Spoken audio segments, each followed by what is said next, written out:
د ماشومان وظیفه چې دا هغه شروع شي د نو ځینې کسان وایي چې موږ ته به څومره روپۍ چې دي دا به میلاویږي. په دې کې ځینې کسان دي چې د هغو کارډونه بلاک دي، د هغو روپۍ چې دي هغه هم شروع شي دي.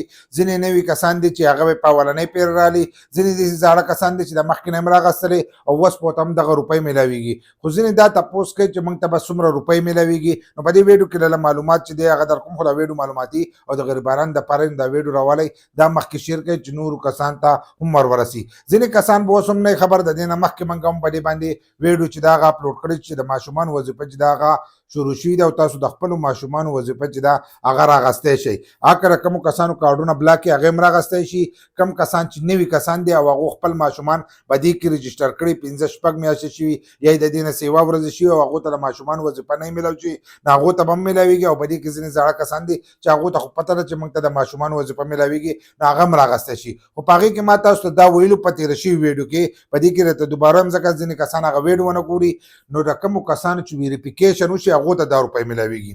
لکه اوس یو سکول د هغې ته د بېنظیر ټیم نه ځي، نو ګوره بیا هغې ماشومان ته نه میلاویږي چې د هغو ټیم ورته لاړو، د ماشومانو معلومات یې حاصل کړل چې د دې حاضري څومره ده، د دې سکول ته راځي که نه راځي، دي په 3 کلاس کې دي، د عمر څومره دی، د هغې غونډ هر سره چې وشي او د عمر په حساب باندې په کلاس کې، نو د هغې نه وروسته به ستاسو ماشومانو ته دغه وظیفه چې ده دا میلاویږي. که هغې کې اخوا دې خوای په حاضرۍ کې اخوا دې خوای سکول یې چینج وي، دغه شانتې د عمر او د کلاس حساب او وټي په دې ټولو باندې ښه تفصیلي ویډیو چې دا هغه زموږ شته هغه تاسو هم کتلی شئ. په یوټیوب کې مظلومیات سپیک سرچ کړئ، زموږ د یوټیوب چینل باندې ته راشئ، نو هغه ویډیو تاسو هم کتلی شئ. که په دغه کې لږ پرخه اخوا دې خوایي نو بیا هم ستاسو ماشومانو ته دا روپۍ نشي میلاوېدلی. او دې ځل له پکې هغه وایي چې چټیانې وي، نو ځینې کسان وایي ویریفیکیشن نه ده شی، نو هغو ته به هم نه میلاویږي دا روپۍ، نو هغه دې هم کوشش وکړي. خو ځینې کسان وایي چې په دې کې دا روپۍ چې دي دا موږ ته څو میلاویږي، ځکه چې موږ ته خو ډېر وخت چې دی دا روپۍ میلاو نه شي. د کومو کسانو چې کارډونه بلاک شي، کم چې نوي کسان دي، نو د ډېر وخت نه هغو ته د ماشومانو وظیفه چې ده دا نه ده میلاو شي.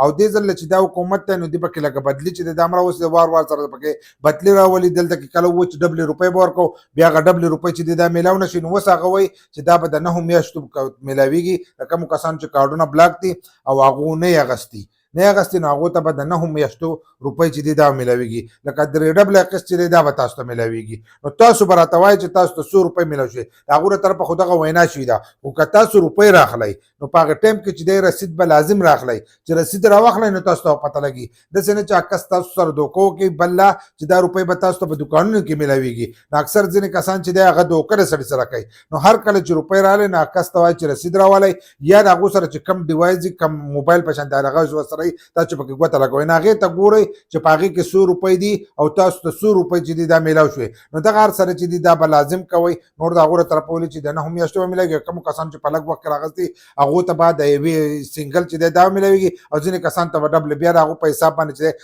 تقسیم شوی دی. خو بلاک کسان چې دي او نوي کسان چې دي، په دې کې ځینې کسانو نه دي راغستي، نو هغو ته به د 9 میاشتو روپۍ چې دي دا به میلاویږي.